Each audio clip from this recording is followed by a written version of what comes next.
What's up, Canuck fans? Welcome to the Nucks Report, a proud presentation of DraftKings Sportsbook, as well as a proud member of the Hockey Podcast Network. Be sure to check out the network for your favorite podcast covering your favorite team at thehockeypodcastnetwork.com, the home of hockey podcasts, every team, everywhere.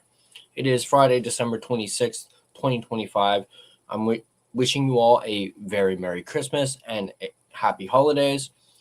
Let's dive right into our first topic. Let's not waste any time and let's go ahead and do it. And that is, it's being reported that there's more drama involving the Vancouver Canucks. Shocking, right? Everybody remembers the Miller PD rift from last season. It took over the entire season. It was the main topic, I should say, talking topic of the entire season. Nobody was really talking about the way the Canucks were playing. They were more so talking about the rift. Apparently there's more drama involving Elias Pettersson, this time with Quinn Hughes. It's currently being reported that PD and Hughes, who were very close, having only been drafted a year apart, and apparently, and what I should say is, it all stems from the Miller PD rift from a year ago. So that's the whole timeline. It's within the last year. Apparently, Hughes had grown increasingly frustrated with PD and his work ethic and training regimen. So let's go ahead and check out an article that talks about this in detail. As you can see here, this article is actually from the Daily Hive. I will post a link to the article and actually every article that I use in this video in the description down below. Another wrinkle of Vancouver Canucks drama has been revealed in the aftermath of the Quinn Hughes trade. It's been over a week since the Canucks faithful said goodbye to their former captain. After the deal, it was revealed by the Athletic's Mike Russo and Joe Smith that Hughes held a send-off dinner with select Canucks teammates while in New York. Brock Besser, Tyler Myers, Connor Garland, and Philip Hronik were all reported to attend the send-off, but there was nothing about Elias Pettersson being there. It seems strange that a fellow Canucks star and a big part of the leadership group would be left out of such a thing.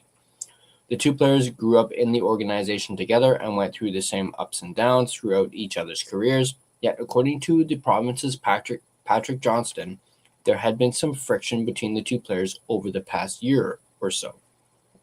Certainly for a long time, the two were close, Johnson wrote. Sources who knew them say Hughes played a big role in supporting Pettersson last season when things were well and truly falling apart between the center and JT Miller. Things, however, seem to have deteriorated over the past year. The Canucks' prolonged struggles didn't help, but Johnson says that Hughes was starting to take issue with Pettersson's work ethic. The Swede has been plagued with questions around his conditioning in recent years, and that seems to have rubbed some of his teammates the wrong way. That is, despite reports that Pettersson ramped things up over this last summer. As happens, the two have drifted apart. Sources have said Hughes and Pettersson have generally just drifted apart. As important Hughes was in supporting his teammate last season, he still had grown frustrated with Pettersson's work ethic. Pettersson being poor in his offseason preparation has been a frustration for teammates of his before. Hughes, it would seem, was struggling to see a way forward here, even after Pettersson did dial it up. Too little, too late, it would seem. The future of the franchise is in a state of uncertainty as it stands, with Hughes gone and the team now committed to entering some sort of rebuild or hybrid retool. A decision will have to be made on whether Pettersson fits into the organization's long-term plans. This is now two prominent teammates that Pettersson seemingly didn't have great relationships with. If he were playing at his best, a team may overlook that, but it gets harder to do so as his struggles continue. Interesting times are ahead in the Pacific Northwest, and many more important decisions will need to be made in the next little while. Let's not forget, it's not just teammates. Apparently, we heard last year that Pettersson doesn't really get along with the Sedin twins. But I'm not sure if that's been patched up or if that was even true. So, yeah, there is the first topic. There's drama between Quinn Hughes and Elias Pettersson. First, it was Miller and Petey. And then it was Hughes and Petey.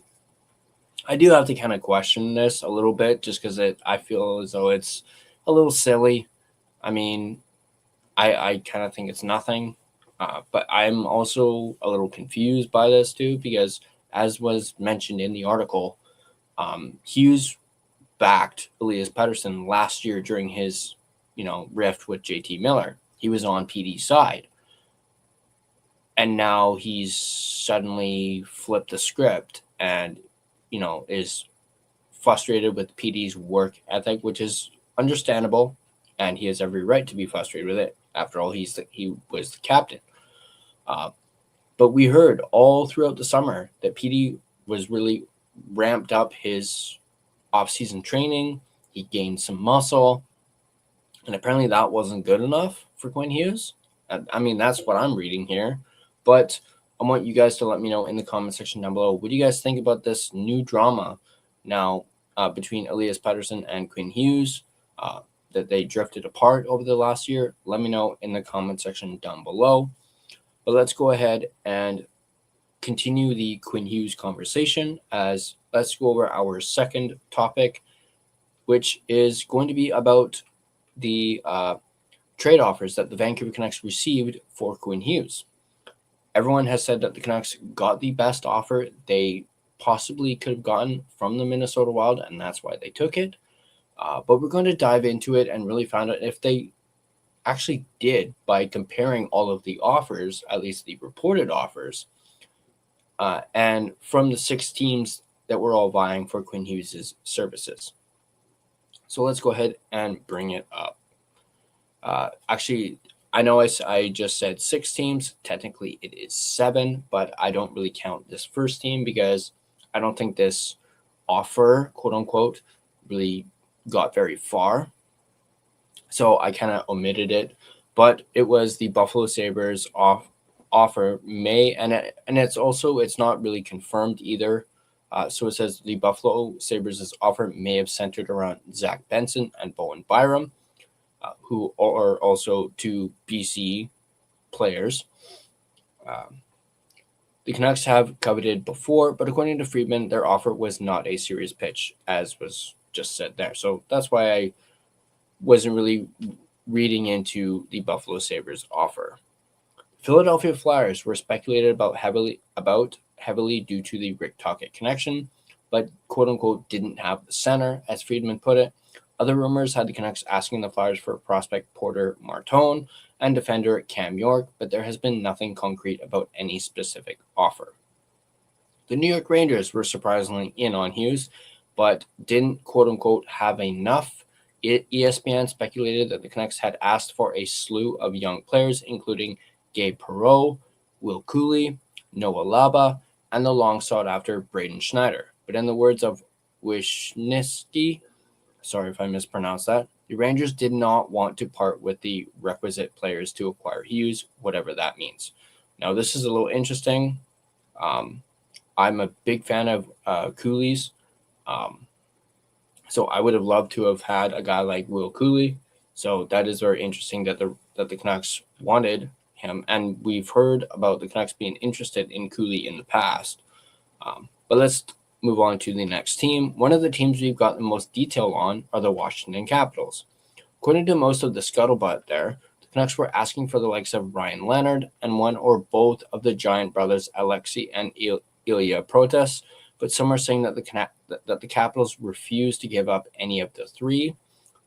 The Capitals' counter-offer reportedly centered around Connor McMichael and Cole Hudson, which didn't really get them in the running at all. So, obviously, a lot of people are talking about Ryan Leonard and how, the Canucks wanted him. And the Capitals were like, we're not willing to give up this kid just to get Quinn Hughes for, and I think a lot of this stemmed also from, and they weren't sure if Hughes would sign long term with the Capitals or if a, trade and sign would be put into place. Well, not really put in place, but they didn't have a guarantee that Quinn would stay long term in Washington. So that might have also been a reason why the Capitals flat out refused to give up or even think about giving up Ryan Leonard, as well as either of the two protest brothers.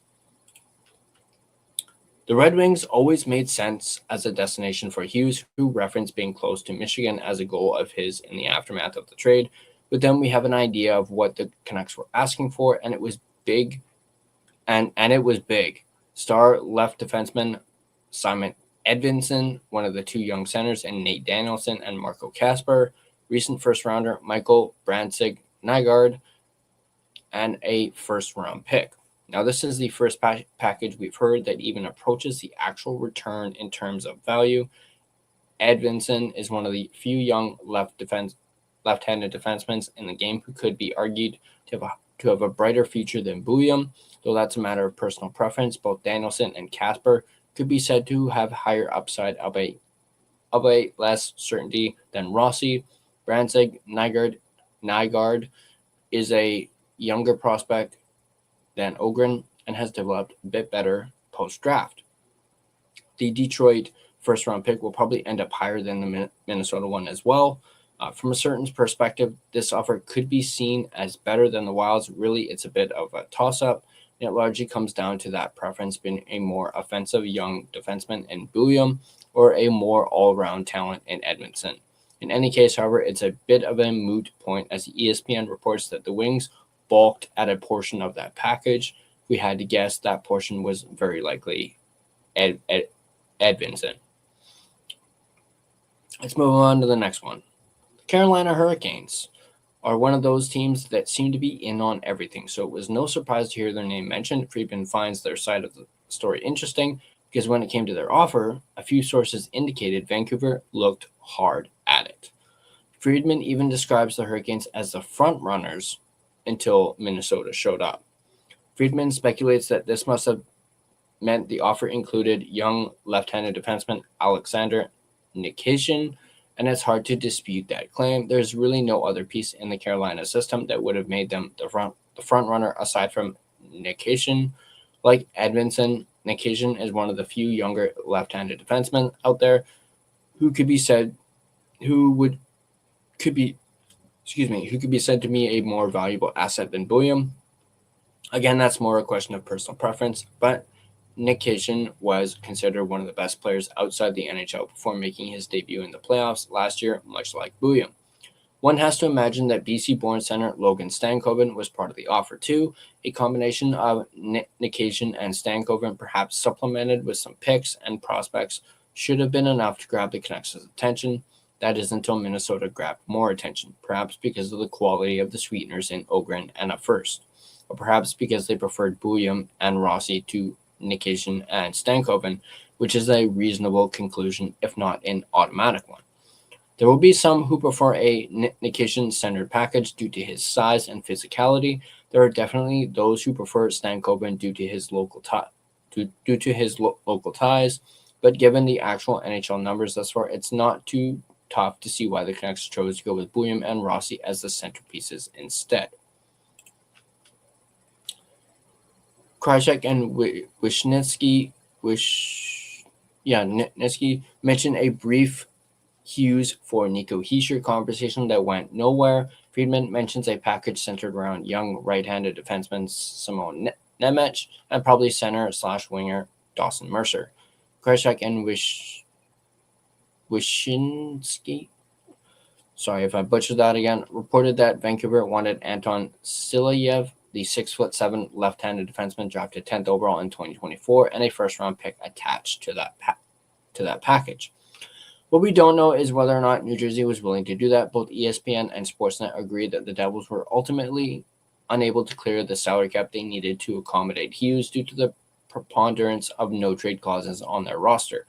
Most sources speculated that folks like Andre Palat and Dougie Hamilton refused to waive their clauses as part of the negotiations, but Friedman wasn't so sure. The Devils had some 14 players with some form of protection on their contract, meaning it could have been any number of individuals getting in the way of a trade.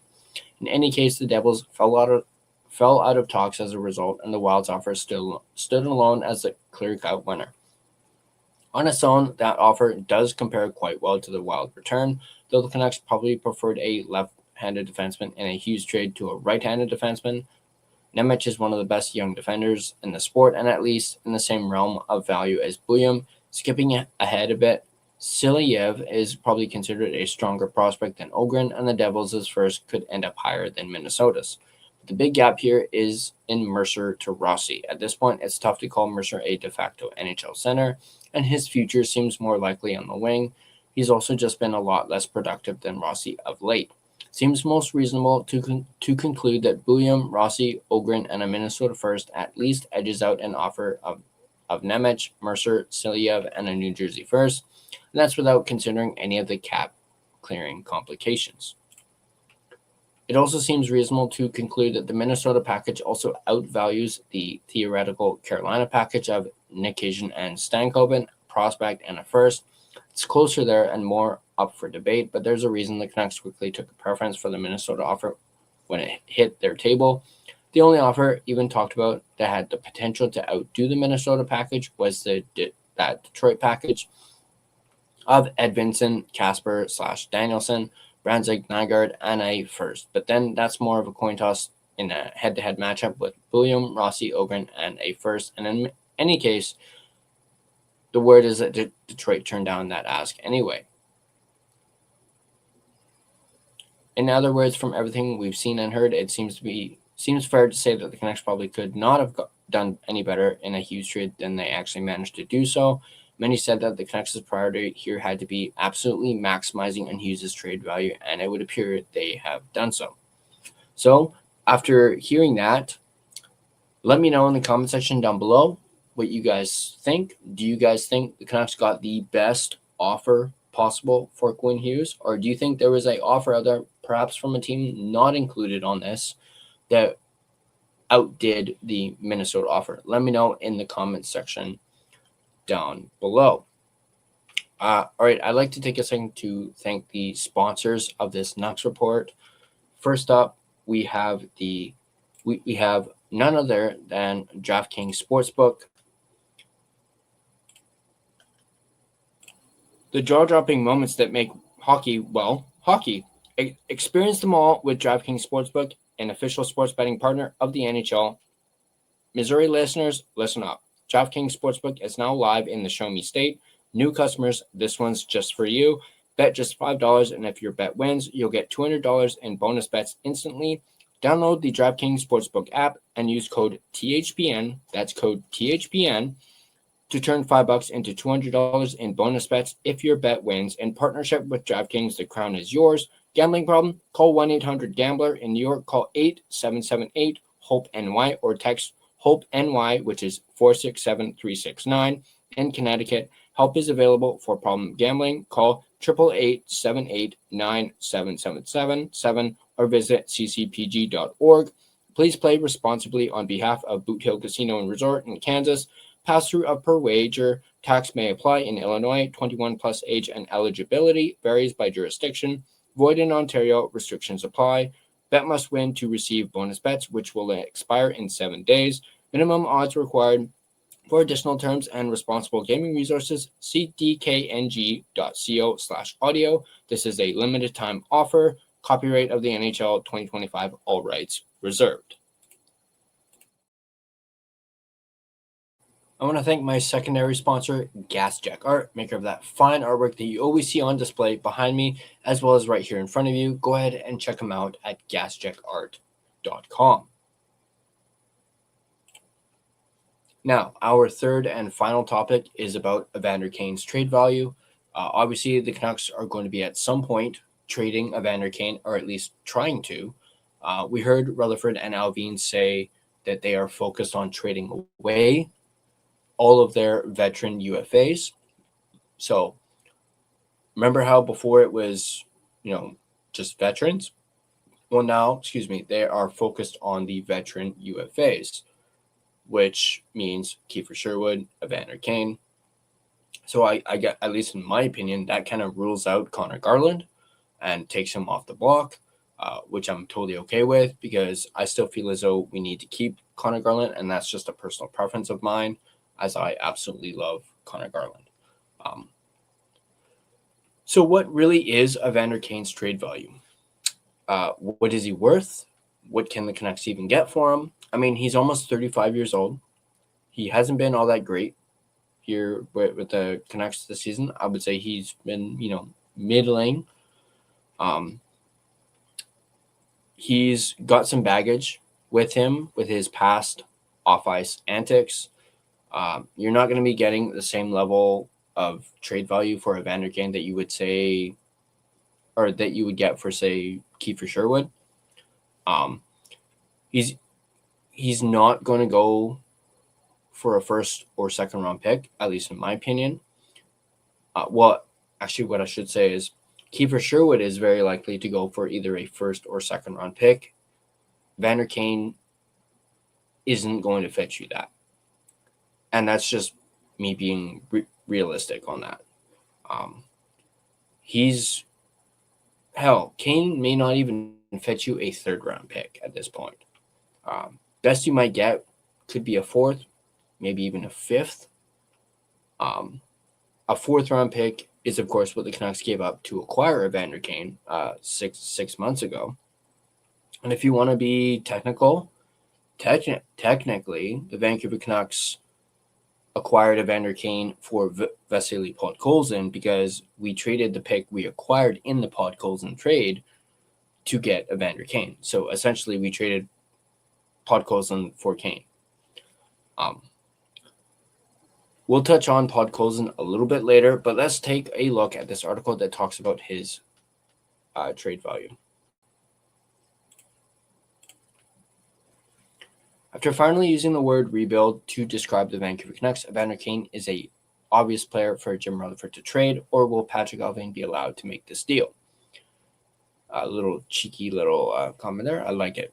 An unrestricted free agent at season's end, the veteran winger turns 35 in the summer and doesn't figure to be in the team's long-term plans. It was a bumpy beginning to Kane's Canucks tenure, as a Vancouver native took 14 games to score his first goal of the season. Pair that with a $5.125 million cap hit, and it didn't look like Kane would be worth anything on the trade market. But is that starting to change? Kane has been the Canucks' highest scoring player since November 17th, with 9 points in 15 games. His stats on the season now read 18 points, 6 goals, 12 assists in 35 games. That puts him on pace for 42 points on the season. Any takers? Whispers surrounding Kane's off-ice conduct have followed him throughout his career, so his value likely varies depending on the general manager. He also has a modified no-trade clause, which has 16 teams in his contract, which could limit things. We'll see if a team talks themselves into trading a second-round pick for Kane, as Thomas Drance mused in The Athletic. That would be a big win for the Canucks, given they traded a fourth-rounder to get Kane just 6 months ago.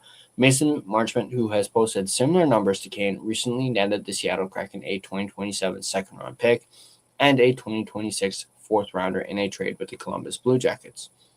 Listed at 6'2", 218 pounds, perhaps there's a playoff team that would like to add Kane's size, scoring, and experience to their lineup at the March 6th trade deadline. They could even be more convinced if the Canucks are willing to retain salary. No thanks. Would the Edmonton Oilers welcome him back? Just a thought. And on that note, we talked about Vasily Podkolzin. Why don't we do Podkolzin for Kane? I mean, I really do feel as though this management group messed up big time by giving up too soon on Podkolzin. And that, honestly, that trade, that initial Podkolzin trade is really biting the Canucks in the ass, considering how well Podkolzin has played in Edmonton. Sure, you can chalk it up to the old McDavid/Draisaitl bump, but I think Podkolzin has played great in Edmonton, and I would absolutely love to get him back. And yeah, why don't we just do Kane for Podkolzin? See if the Oilers are willing to do that. I think it's definitely worth a try. Kane is one of 5 pending UFAs on Vancouver's roster. Kiefer Sherwood, Teddy Bluger, David Kampf, and Derek Forbort are the others. Of course, if the Canucks are truly rebuilding, they'll consider trading other veteran players as well. Connor Garland and Thatcher Demko each have no movement clauses that kick in when their new contracts take effect on July 1st. They can be traded without restriction, but before then, players with no movement clauses in their current deals include Elias Pettersson, Brock Besser, Jake DeBrusk, Philip Hronek, Marcus Patterson, Tyler Myers, and Kevin Lankinen. That doesn't mean those players can't be traded, but it does make a deal more difficult, not to mention potentially more awkward. Niels Höglander can be traded without restriction, though he's not exactly at max value right now, coming off an injury. Drew O'Connor would have value, though he has a 12-team no-trade clause in his contract. We'll see how much Canucks management is willing to lean into losing in the name of acquiring a high draft pick. Vancouver is currently ranked 31st out of 32 teams in the NHL standings with a 15, 18, and 3 record. So that is our 3 main topics here on the Nucks Report. I hope you guys enjoyed this video. As always, if you guys like this video, be sure to hit that like button. Be sure to hit that like button, smash that subscribe button, and turn on your notifications so you don't miss a single video. Just a reminder, join the discussion. Join our Discord. There's a link in the description down below. It's completely free to join. You can find it, interact with us all over social media. We're everywhere. Facebook, Instagram, X, TikTok. Feel free to give us a follow on all of our social media platforms. And if you prefer an audio version of this podcast, you can find us on both Spotify and Apple Podcasts. On Spotify, feel free to give us a follow, as well as rate and review us on either platform. It is, of course, greatly appreciated, and it really helps out the podcast as well. Let me know what you guys think in the comment section down below. And as always, let's go Canucks. And I'll catch you guys in the next Nucks Report, which will be in the new year. Also, just a quick note, we could potentially be moving away from Fridays due to my work schedule changing, but I will keep you guys posted. Once again, happy holidays, and I wish you guys a very happy new year.